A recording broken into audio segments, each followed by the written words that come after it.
Hello, Judson community, and thank you for joining us for Virtual Chapel. Whether you plan to worship out loud or quietly in your own space, we hope that this is a meditative and peaceful environment for you. Join us as we worship.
Worthy of all the praise we could ever bring, worthy of every breath we could ever breathe. We live for you.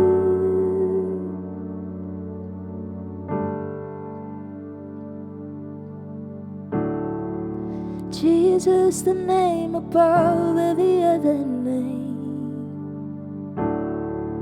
Jesus, the only one who could ever save. Worthy of every breath we could ever breathe. We live for you. Oh, we live for you. And holy, there is no one like you. There is none beside you. Open up my eyes in wonder.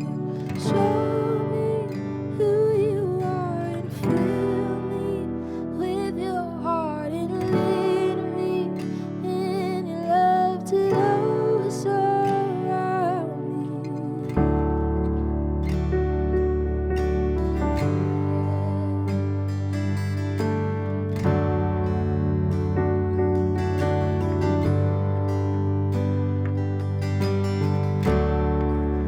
Worthy of every song we could ever sing. Worthy of all the praise we could ever bring. Worthy of every breath that we could ever breathe. We live for you.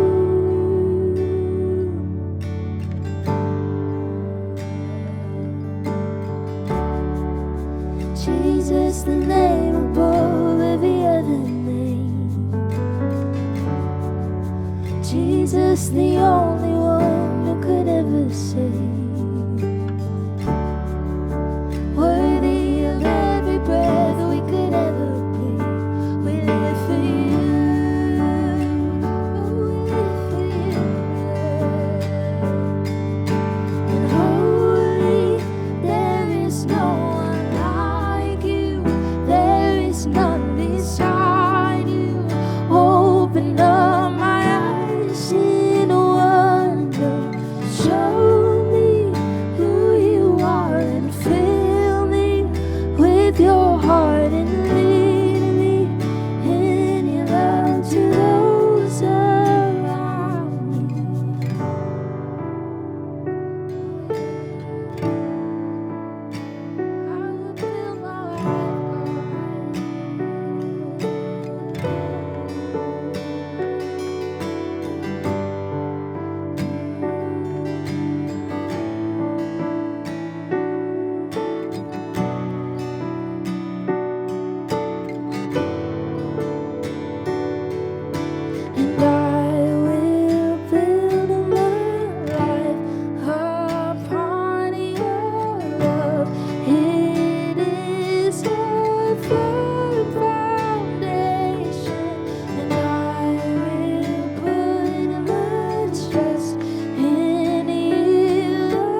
how is your 2020 going? Like, if you were to rate it from a scale of 1 to 10, how much would you recommend 2020? Like, let's just do this year over again. Probably not higher than 5. Probably not higher than 4, 3, 2. Would it be less than 1 that you'd recommend 2020? I mean, if you've forgotten, let's just run through a small list of things that have happened this year. I mean, do you remember? We started off with the Amazonian and Australian wildfires. We had Africa, Pakistan, and India. They saw devastating swarms of locusts. And then we had an impeachment trial, which, didn't divide the country. It was totally fine. Then COVID spread around the globe. It started as a small, localized issue, and then it grew into an epidemic and then a pandemic, and now nobody plays the game anymore. We had to stop seeing some of the people that we most loved. Life completely ground to a halt. And don't forget about murder hornets. Seriously, if you go walking in the woods in the Pacific Northwest, do not forget about murder hornets. We had food and material insecurity as people had to wait for hours outside food banks, or you had to wait a week, 2 weeks, 3 weeks for toilet paper. Everything went online, from church to government meetings to courthouses to everything. The killing of George Floyd sparked a global conversation about race that continues to this day. We had a Category 4 hurricane just recently hit the Gulf Coast, and we found out that the worst human rights issue in China right now, where they are seeking to exterminate the Uyghur people, the worst human rights issue of this century. We are in the middle of a contentious election cycle, and it seems like it's going to go pretty well. This has been an exhausting year. 0 out of 10, do not recommend. It would be soft pedaling to say that this year has taken a toll. But strangely enough, the toll that I feel is not borne so much by the tragedies that we've witnessed, though it's been many and they have been devastating. I have found myself despairing not just about COVID or the economy or our new life online, but about what it's revealed about us, about what it's revealed about me. It's like 2020, with all of its stress and insanity, has revealed something fundamentally broken in our society. It's just pulled back the curtain to see what's underneath, and it's not very good. I mean, surely you've noticed division. I mean, it's not hard to see it on the political stage, but on-stage rivalries seem to be seeping into our relationships. It's devolved from competition and conversation into this strange form of othering where we assume the worst about each other. We post spiteful memes. We laugh at others' missteps, and it's a poison. It's a poison that travels from our own heart, where we end up turning on friends, we fight with family, and we disregard thoughtful disagreement. We are a divided people. I mean, you might have noticed as well, amidst all of this, there's a leadership crisis. I mean, crisis tends, in general, to put leaders' feet to the fire in ways that are revealing. And either our leaders are not living up to what we had hoped they could be in the midst of crisis, or they are utterly failing altogether. We found out that leaders were being duplicitous, that they were being abusive, that they used power to protect themselves. And we're losing the ability to trust, and I get it. I mean, surely you've noticed, surely you've felt the anxiety. Maybe you feel it just as I do. It's more than just uncertainty. The stakes somehow feel higher. They feel potentially catastrophic.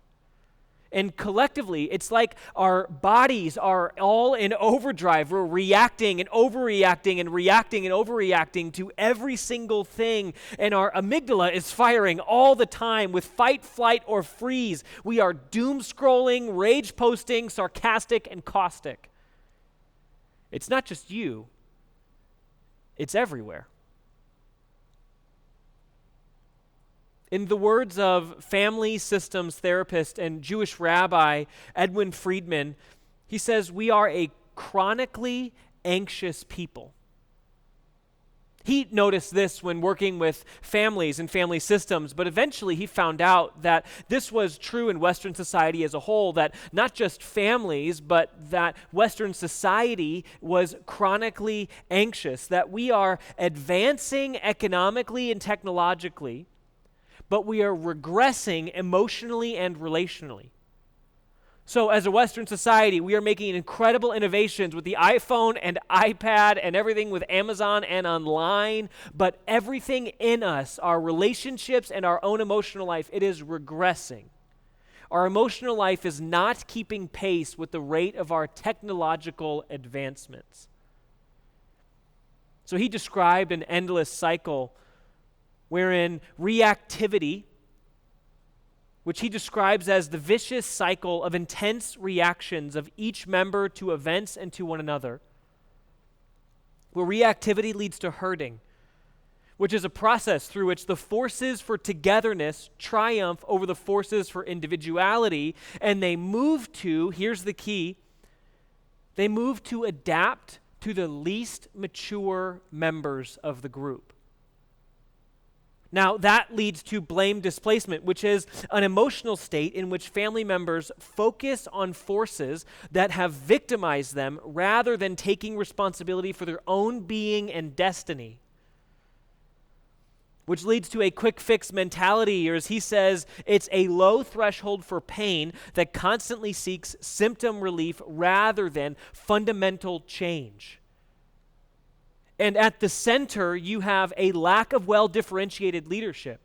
So you have reactivity leading to herding, leading to blame displacement, leading to a quick fix mentality. And at the center of this whole thing is a lack of well-differentiated leadership, which is a failure of nerve, he says, that both stems and contributes to the first four. See, the poorly differentiated leader motivates the system by introducing more anxiety, more fear, more uncertainty. The poorly differentiated leader is the one who enmeshes him or herself in with the drama and gets the whole system stuck in this weird, vicious cycle. And there's only one way to break the cycle. You have to change the center. You have to introduce what he calls is a non-anxious presence. That's someone from the outside, someone from outside the chaotic, anxious system has to be introduced into the system in order to help get everyone unstuck. The non-anxious presence is able to separate themselves from toxic emotional processes. They exhibit self-regulation. They bring clarity about vision and principles. The non-anxious presence offers vulnerability. The non-anxious presence offers tenderness. All it takes is a non-anxious presence. Someone grounded, someone unstuck, someone sturdy and reliable, who we can bank on not to just get stuck and mired in the anxiety, but who pulls us all out of it. Friedman goes on in his book to tell a story about a football coach and his team. He said that if I have wide receivers who are complaining that the quarterback is throwing too hard, what do? Do I tell the wide receivers to just deal with it, or do I tell the quarterback to soften his throw? No, I tell the quarterback to throw as hard as you can because that is what's absolutely necessary, and the wide receivers have to adapt. The non-anxious presence calls us higher. There's this scene in the Bible found in the Gospel of Matthew where Jesus addresses this huge crowd that's gathered around him. Now, this kind of a thing wasn't unusual for Jesus because people were regularly hanging on his every word. They were following him from town to town, and he couldn't get away from them when he tried, because they had never seen anything like this Jesus. He was unlike any rabbi of the time. He was unlike any teacher, unlike any public servant. He was different. And so he has this crowd gathered around him, and Jesus uses the opportunity to just start teaching. Now, you have to understand a little bit about this crowd that was gathered around him at this time. They were mostly day laborers. They were small business owners, and they were considered low class. They had to deal with periodic high unemployment numbers with no safety net. They were the victims of racist policies from the Romans. If they needed a loan, the banks of their day were predatory, which added major inflation problems. They lived under the authority of Rome, which was a brutal and violent oppressor, and everything about their way of life was socially charged. And the government at the time thrived on corruption and fear, and one of their few public services that Rome offered was corpse collecting. And so here's this Jewish rabbi. He's talking to this huge crowd who's desperate for a word of hope. How does this Jesus open his teaching? Well, he says things like, "Blessed are the poor. Blessed are those who mourn. Blessed are the meek. Blessed are the merciful. Blessed are the hungry, because theirs is the kingdom of heaven." So do you see what he's doing? Do you see what this Jesus is doing in the midst of this gathered crowd under the shadow of the Roman Empire? He's talking about them. He's saying that there's a new kingdom coming, that there is a new kingdom with a different set of rules, one that's not based on power and control. It doesn't privilege the privileged. It's for them. It's for all who want to join, but it's for them. Because this kingdom is like a grand table where everybody is given a seat. Now fast forward a little bit in his message, and he jumps into prayer. He jumps into prayer, and he starts teaching them how to pray. And he says to pray like this. This is Matthew 6, starting in verse 9. He says, "Our Father in heaven, hallowed or holy be your name. Your kingdom come, your will be done, on earth as it is in heaven. Give us this day our daily bread, and forgive us our debts, as we have forgiven our debtors. And lead us not into temptation, but deliver us from evil." That's the prayer he says they should pray. Now, notice that in the midst of all of the insanity, when they're clamoring to learn about this new kingdom that's breaking into their midst, what does Jesus talk about? He talks about prayer. He gives them a practice. In fact, he's actually informing a practice they already have, because they would pray regularly several times a day. And he says, you know, this practice that you have of prayer, I think you should fill it with this kind of a meaning, with this kind of a hopeful, prayerful cry to God. Jesus is getting his audience to dial into a spiritual reality that can help ground them in the midst of the chaos of their world. Did you catch that? That the Lord's Prayer is Jesus' offering to his people, where his goal is to help ground them, give them a foundation in the midst of crazy chaos and insanity of their world. It sounds like we could use some of this. In a book titled "Never Leave Us Alone: The Prayer Life of Dr. Martin Luther King," author Lewis Baldwin writes, he says, "King defined prayer variously as an expression of one's faith in God, as the individual's response to God, as a sincere communication with God, and as a natural outpouring of the human spirit. The act of praying for him was an expression of the soul's deepest yearnings, or a reaching outward and upward to the supernatural realm for the fulfillment to needs and desires that cannot be met through humanly contrived means." that cannot be met through humanly contrived means. When the world is stuck, when you're stuck, when our families are stuck, when our community is stuck, when our churches are stuck, when your social media feed or whatever is an absolute dumpster fire, when you're caught in Friedman's vicious cycle, Jesus teaches us to pray. Because in prayer, we connect to the non-anxious presence. In prayer, God interrupts our vicious cycle and he becomes our non-anxious presence. He enters into our vicious cycle and he disrupts it. And Jesus has given us a practice, and it's prayer. So for you, what does prayer look like for you? Is it just random murmurings? Does it not even exist at all? Or is it an intentional time where you can petition the Lord for help? Petition him to be your non-anxious presence. Because Jesus starts off the Lord's Prayer with some just introductory considerations for us. He starts us off with two grounding truths that's designed for us to just hold on to when everything else goes sideways.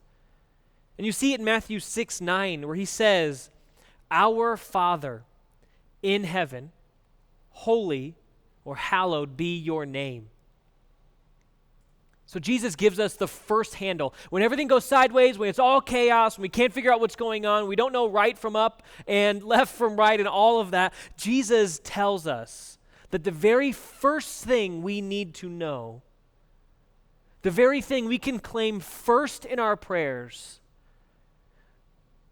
is that God is our Father. That God is our Father. And not just that God is our Father, but that God is our tender Father. You see the word in Greek and how it was used, it was Abba, which didn't mean something closer to daddy, but it meant an endearing relationship between father and child. And so it was dad, father, my good father, my tender father, the one who cares for me, loves me, and oversees the well-being of my life. But I know that for many of us, thinking of God as Father surfaces notions of an absent father, a passive father, or an abusive father, or a harsh father, or a selective father, maybe a father who only praised you when you did something good, or a father and you fill in the blank. What we do often is we bring this baggage from our human relationships with our fathers and we just import them to God. And the interesting thing is, it's not like Jesus, in Jesus' day, everybody was perfect fathers. It's not like all of a sudden when they thought God as Father, nobody brought baggage in the first century. No, there was still hurt and brokenness around fatherhood, and yet Jesus still uses this phrase, our Father. Maybe it's because Jesus wants to bring healing. That the very reason he uses this phrase, our Father, and he encourages us to pray this phrase, our Father, and he says this is one of the most fundamental truths that you can claim about God and your relationship to God, is because he wants to heal your father wounds. College is a great time to begin or continue some of that work. And I encourage you to do that work now while you're in college, because I promise you it will come out later on in life. And as Jesus encourages us to pray and claim our Father, he is simultaneously giving us an expression of how much God loves us and how he's tender towards us and how much he cares for us. And I'd argue he's inviting us towards healing so we can have a restored vision of fatherhood. We can have a restored vision of what it means for God to care for us. That maybe we can lay down our baggage at his feet and say, you can redeem my notion of fatherhood. Commenting on this passage, Pastor Rich Villodas notices that when Jesus opens his prayer with our Father, he says, we are reminded that God is fundamentally a tender and embracing parent. He says this is arguably the most important revelation Jesus gives us of God, that God's tenderness and embrace is to make us tender as well. Don't miss that. This is arguably the most important revelation that Jesus gives us of God himself, God our Father. When Jesus talks about God as our Father, he's telling us that God can be trusted. In the midst of our chaos, in the midst of our loneliness, in the midst of our chronic anxiety, that God tenderly embraces us, that he is our true good parent who listens, who responds, who cares, who loves. Like in the words of Friedman, God is our non-anxious presence. God is the one who is truly unstuck from our system. So here's the question. How could your life look different if you believed that God was tender towards you? That he wasn't just tolerating you, that he wasn't just waiting for you to change, that he wasn't waiting for you to perform or just be better, that he wasn't waiting for you to earn his affection or even just his gaze, but that God himself laughs with you.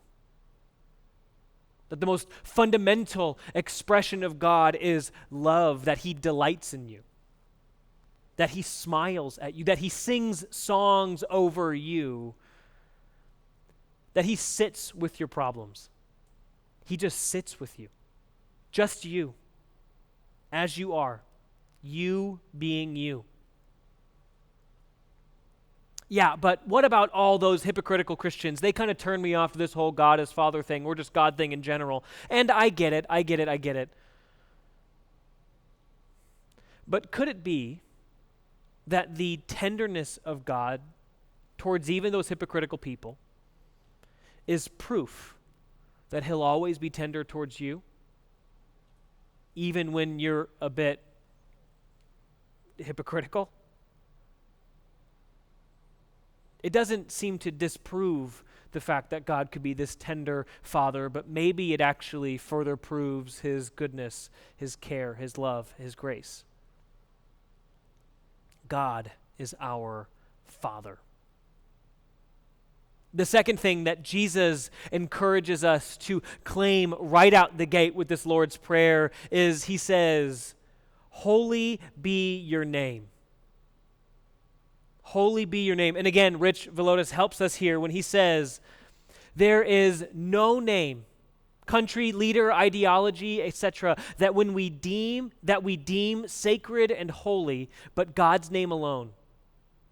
Every other name is subject to critique. See, there's no name, country, leader, or ideology that we deem as sacred or holy except for God's name alone. Every other name is subject to critique. Here's why this matters.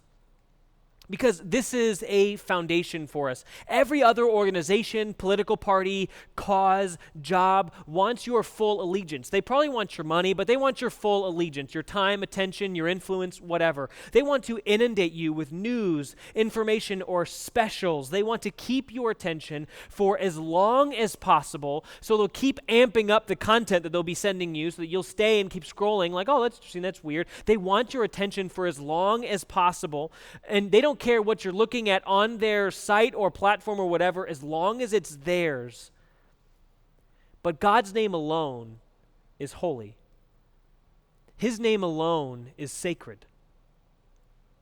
Listen, it's okay to shut off your phone, to put away the distractions, to just spend time with God, your Father.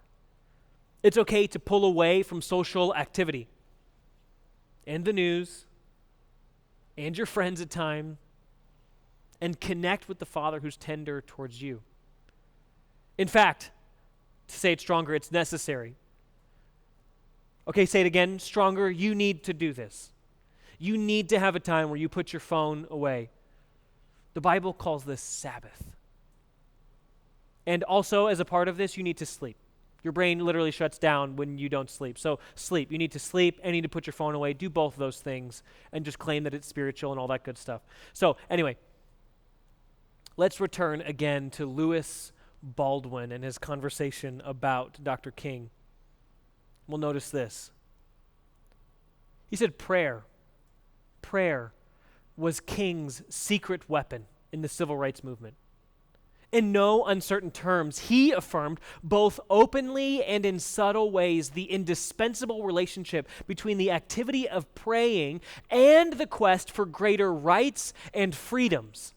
He goes on, when movement leaders were cursed, arrested and assaulted, or killed in street demonstrations, King and others found the will to go on through prayer.